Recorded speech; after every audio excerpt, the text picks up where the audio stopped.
What's happening, Champion Squad? Welcome your beautiful faces back to the channel. And today I'm going over my Apex Legends Season 8 character tier list, ranking every legend from worst to best. Before we get into today's tier list, let's take a look at today's video sponsor. Brought to you by ASUS and Intel, featuring the ASUS ROG Zephyrus Duo 15, powered by the 10th gen Intel Core i7 processor. This gaming laptop features a 15.6-inch 300Hz main display alongside a 14-inch secondary screen pad plus. And after using this laptop for months now, it has been arguably one of the best experiences that you won't receive from an ordinary laptop. The dual screen display creates an exciting feel for everyday use, whether you're browsing for movies to watch, scrolling through your favorite YouTube creators' videos, or just checking Twitter. The ROG Zephyrus Duo makes the process much more unique and visually pleasing. And if you're more into gaming or streaming, the RTX 2070 Super and the 10th gen Intel Core i7 processor will help drastically. You can have the chat open on the ScreenPad Plus while playing on the main display, making for an efficient multitasking experience. Overall, my favorite aspect to this laptop is the render speeds when I'm exporting a video in Premiere Pro. Compared to my desktop, the Zephyrus Duo 15 can render a video 2 times faster, which saves me a lot of time.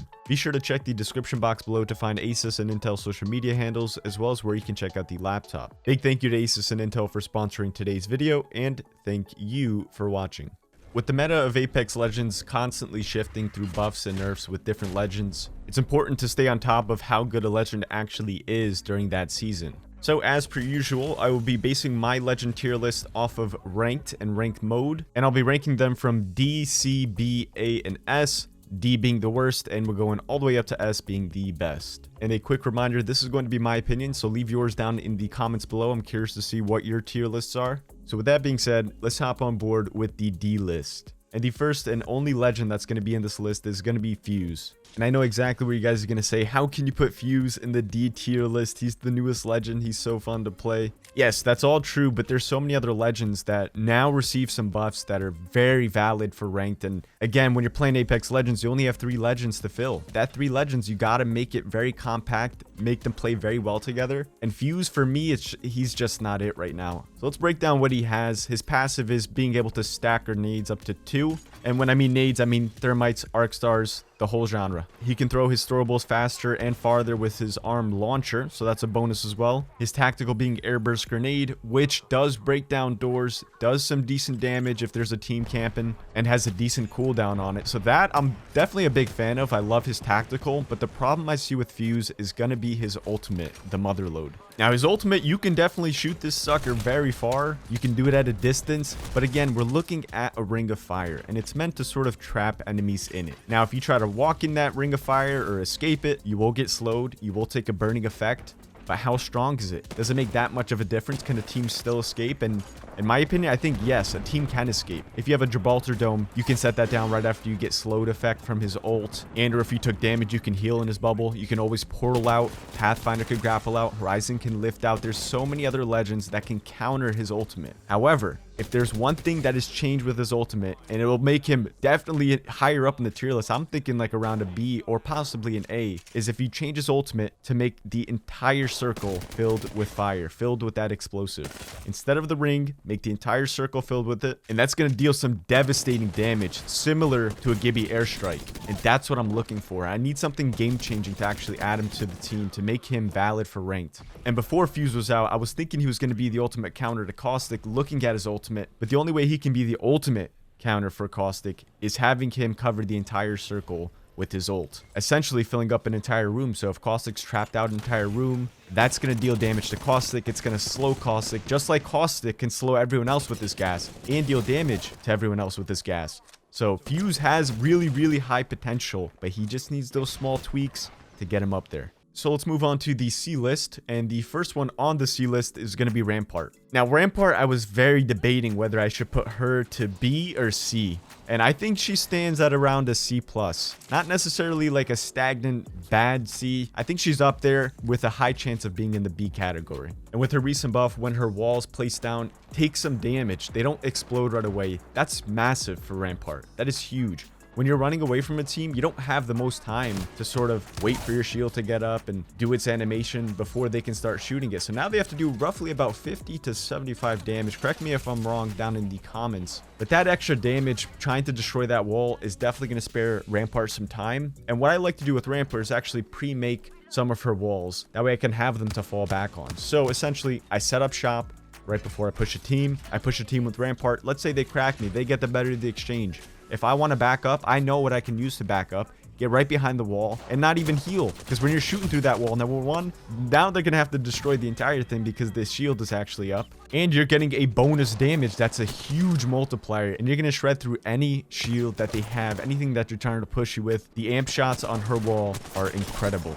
Absolutely incredible. But the mission with playing Rampart is making sure that your walls are actually up and ready to go. But having the walls take a little bit of extra damage right before they're set is great and can be a huge game changer between getting a kill and dying. Next on the C list is going to be Mirage. Now Mirage, they gave him a buff in Season 5, which was very big for him. However, there was a massive problem with his ultimate, and the fact that the decoys didn't make any footstep sounds. Now they do. Okay, so before you were able to figure out who was the real Mirage near instant if you had a headset. But now all of his decoys from his ultimate or tactical make some footstep sounds, making it very hard to figure out which one is the real one.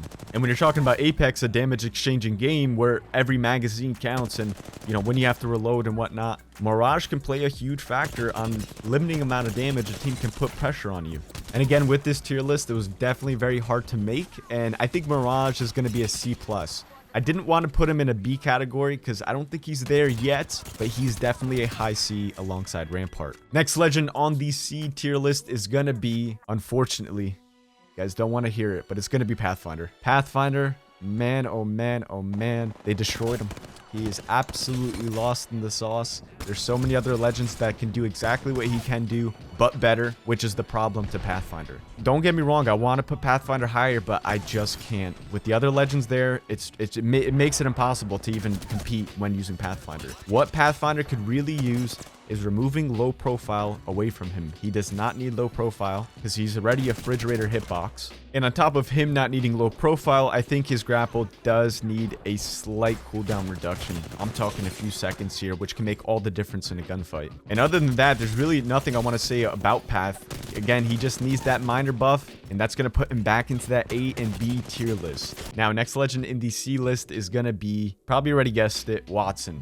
Wattson as a defensive character right now just doesn't compete against the other defensive characters. I mean, Caustic just overtakes her by a long shot, and it's really unfortunate. Caustic makes the game unhealthy in my opinion. I think Wattson's abilities would make for better defensive and a healthier game for Apex Legends. In Season 2, when Wattson first came out, the game was much healthier when Wattson was meta, and what Wattson brought to the table and how you have to compete and fight against her. The way you have to fight against Caustic is just an absolute nightmare, where it comes to the point where it doesn't take as much skill as Wattson. Wattson needs a slight buff. I don't know what it can be. Let me know down in the comments, because I really haven't played too much Wattson. Was never a Wattson main. But in terms of seeing her in ranked, and if I would use her for the team, she needs something, and she needs something fast, because I love her voice lines, I love her appearance as a character, but she needs some slight improvements. And that is going to conclude the C list, which brings me on to the B list. And the B list I like to consider the balance list. And these legends in the B list, don't get me wrong, they can use a slight buff or a slight nerf, but with that being said, we're hopping into the first legend in the B list, and it's going to be Wraith. You hate to see it. Wraith finally stepping down from S and A tier, in my opinion at least. And that's only because of the hitbox adjustment they made to her. I saw a clip on Twitter, someone brought Wraith into the firing range, and you literally don't have to shoot Wraith. You don't even have to hit her, and the bullet will still do damage on her. You can shoot her in the back of the head an inch off the target, and it's still going to connect to her. So when you're playing Wraith, the main thing I notice is that you get fried a lot more. Definitely more capable of getting one clipped, no matter how good your movement is. And that's a big problem, especially when you're playing on a character that has low profile, that takes a lot more damage. But if you look at things on the bright side for Wraith, she is one of the only legends to be able to go in a fight, do some damage, and then get back out of it. And in Apex Legends, that's a massive thing. That helps the team out drastically when you're trying to win a squad fight. And then she also has her portals. You know, those can never go wrong when you're trying to portal a down teammate out to safety so you can get the res and possibly get a nice reset going. Now, what I think Wraith needs, since they did that to her hitbox, and if they want to keep it like this, is you got to bring back that Naruto running style. We need to see that running style animation back. It's going to help her dodge a little bit of more shots with that running style animation, which in conclusion should make up for her irregular hitbox where you don't even have to hit her. And if that happens to Wraith, I think I would put Wraith back into the A tier. Not S tier, but definitely A tier. All right, moving on to the next legend in the B list is going to be Loba. Loba's in a good state. I think the only thing Loba could potentially use is being able to grab her teammates' banners from her Loba ult. A lot of people wanted that. But what I really want for Loba is not that banner thing, because Crypto can do that, and he can do that 10 times better, because not only he can pick up the banners with his drone, but he can also res with his drone. What I want to see out of Loba instead is being able to rework her bracelet just a slad bit, just rework it a tiny bit. That's all I ask for. Give no delay when you land. If you can land and have your gun ready, that will make Loba either A or S tier right away. But other than that, I think Loba's in a really good state. And you'll notice right away when there's a Loba on your team, you're going to be absolutely stacked out of your mind with loot. You'll have multiple batteries, really good shields, all the ammo you can wish for. And that's why Loba is such a support character for your team. And with that being said, let's move on to the next legend in the B list, which is going to be Lifeline. Let's be honest here. Lifeline needs some rework to her. Yes, they reworked her back in season 5, I believe, where her drone could just res her teammates and she can start shooting and doing whatever she wants. However, look what that does to you. Let's say you're the down player, okay?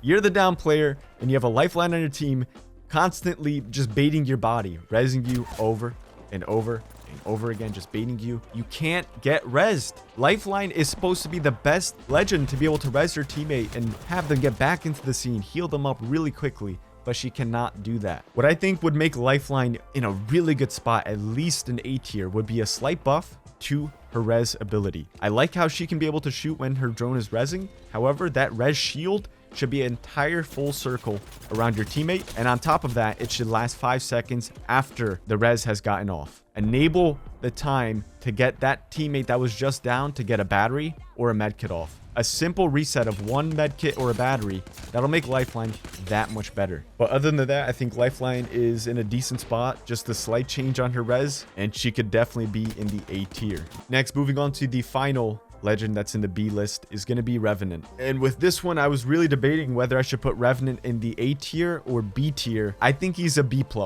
B+ is a really good spot to put him, especially now with Octane's jump pad. You can Revenant ult, use a jump pad from Octane, and get halfway across the map while still being in your rev totem. You explain that to me. Explain that to me why that's a thing. That should not be a thing. There needs to be a perimeter around Revenant's totem. I don't care if they want to buff the perimeter, but having no perimeter is the real problem, because that's what makes these unhealthy third parties happen. They have no risk involved, and they can just go in there, third party. Oh, look, I just got a knock. I possibly got a kill. You just get free RP with Revenant, essentially. So Revenant definitely could use a slight nerf, but he would still be in the B category with that nerf, because again, I was debating whether I should put him in A or B, but I put him in the B just because he's like a B+. But I want to get him down to a solid B, no B+. Put a perimeter on his ultimate, and that's just going to make the game much more healthier. That is going to wrap up the B list. Let's move on to the A list. And first one on the A list is going to be Bloodhound. And I recently just got Bloodhound's heirloom. I've been having a lot of fun playing with him/her. And that's for one main reason, the scans. Still to this day, the scans are very overpowered. Help the team drastically when it comes to exchanging damage, getting the better of the exchange, because you know exactly where they're going to be. So again, when you're pre-aiming angles, when you know someone's pushing you, you're going to deal most of that damage, and that's going to help your team out drastically. On top of the scans, we have Beast of the Hunt, where you get the scans near constantly. It's literally constant wall hacks, constant aimbot, and that's what makes Bloodhound so good. And for Bloodhound, I was really debating whether I should put them in the S tier or A tier. I decided with A tier, but it could be A+. Definitely a solid legend to use for ranked, and if you haven't incorporated using Bloodhound in your combination, give it a go. If you're having a bad day with RP, throw Bloodhound in the mix. See how it plays out for you. Next on the A list is gonna be, and you never thought it would happen, Octane. Last tier list I made, I don't know if it was the season 7 or season 6 one, I had Octane listed in the D list. He was all the way on the bottom. He was sad, crying, dusted in the corner. But now my man is shining just with one slight tweak. Who would have thought? Making you go farther and or higher with the jump pad would make Octane that much better. Now, why might you say that? Because it affects the team as a whole to gain some dominant positioning very quickly. Octane now helps with rotations, helps with gaining positioning over a team last second. Just that small thing makes that much of a difference. And it jumped Octane from D to A tier in one update. And that's why I think Respawn is really careful when they're really adjusting their legends. They don't want to do some drastic changes because it'll have a major effect near instantly. Do I think Octane is healthy for the game? Yes. My only concern with Octane right now is the no audio from a jump pad. If a team jump pads on you and they're in the air, you're not going to hear them at all. They're dead silent in the air. Wherever they land, that's where you're going to hear them. But the crucial moment of that is you need to know where they are. So if you don't know where they are and they just magically spawn behind you from an Octane jump pad, that is game changing. They'll get the jump on you, they'll get the first shots on you right away, and essentially eliminate your squad in a quick succession. That's what makes Octane so valid right now. And even if you weren't silent with the jump pad, it'll still make him pretty OP because you move very fast. When you knee slide off of a jump pad and you get that double jump opportunity, you can do a lot of stuff with it. But other than that, there's nothing really I want to say about Octane. If you want to use him for ranked, definitely go ahead. He's definitely a solid substitute for Horizon or any legend that you want to use in terms of mobility. Next on the A list, let's move on to Crypto. I've used Crypto in ranked, I believe season 7 or season 6. And I really enjoy Crypto. I mean, Crypto right now, he's at a very good state. He doesn't need much to him. He takes a lot of skill to use and to use properly, especially when having really no defense/escape to his name. You only have his drone, you can EMP. So when you engage fights, you got to engage them smart, engage them appropriately. And that's the best way to play Crypto.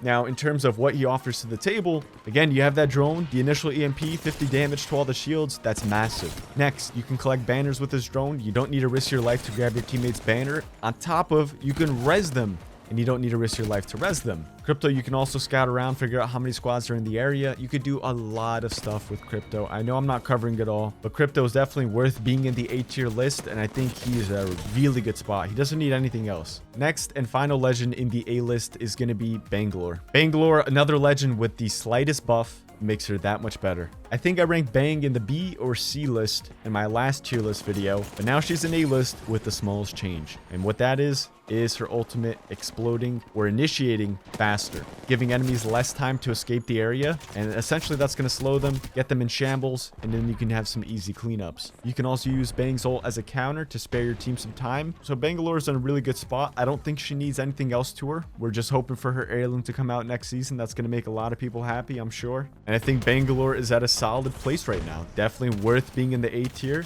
and that's going to clean up the A tier list. And finally, the moment you guys have all been waiting for, the best legends in the game. Who are they? What are they? What do they do? What do they offer? Starting in the S tier list is going to be Horizon. Horizon took over the scene in a magnificent way, getting rid of a lot of Wraiths, getting rid of a lot of Pathfinders, and essentially taking over the meta just with her Grav Lift. I mean, her ultimate is besides the fact. Her Grav Lift does all the work. So we're talking about a 16-second cooldown, which was nerfed. Now she's a little bit more balanced, but again, very, very OP. She could use a slight nerf, and I'm probably expecting that in the next season if they want the meta to shift. And honestly, I think she's definitely a staple character to have on your team when it comes to ranked and when it comes to gaining points. So if you're having trouble gaining RP, make sure to have a Horizon on your team. Next on the S list is going to be Gibraltar, who was coincidentally in my last tier list video an S tier. Same thing with the other legend we're going to cover is going to be Caustic. You know what? We're going to throw them both in here. We're going to finish up this video right now. Gibraltar, Caustic, Horizon, all in the S tier list. And unfortunately, Gibraltar and Caustic have been in this tier list for multiple seasons. It needs to change. If there's one thing I have to say about Gibraltar, he's an absolute tank. If there's one thing I have to say about Caustic, he's an absolute toxic defensive character. That's all I'm gonna say. Now, for those who are unaware, they did actually nerf Caustic just ever so slightly, but it was a nerf that didn't really affect him. Essentially, when Caustic would go down or when he's about to die, he's gonna throw his gas ult. He's gonna be toxic, throw his gas ult to affect the team, even though he's completely out of the game. But they changed that. Now the gas doesn't affect when Caustic is completely killed, which is good, but that's not really nerfing Caustic. That's not touching him while he's playing. We need to see a change in Caustic when you're competing and fighting against him, not after he's dead. I don't care after he's dead. That should have never been a thing in the first place. Having his gas affect you when he's dead, that's just mind-blowing. What I feel they need to do with Caustic is, since they increase the damage his gas ticks at, you cannot be slowed in gas. I don't think you should be slowed in his gas. That's going to make Caustic a little bit lower in the tier list. Not necessarily garbage. He's not going to be C. If you don't get slowed in his gas, I think that'll make him in the B list and maybe B+. And that's exactly where we want to see Caustic, because he's unhealthy for the game. And it's sad to say it. But anyways, that is going to conclude today's video. I hope you guys enjoyed it. Again, this is all my opinion. I'm sorry if I offended anyone. leave your list in the comments. I will be sure to give my thoughts on your list, and I'm curious to see what you guys think are the best legends as of now. If you guys enjoyed today's video, like rating is always appreciated. Don't forget to subscribe, join the champion squad. We're so close to 100k. And with that being said, I'm signing off. Peace.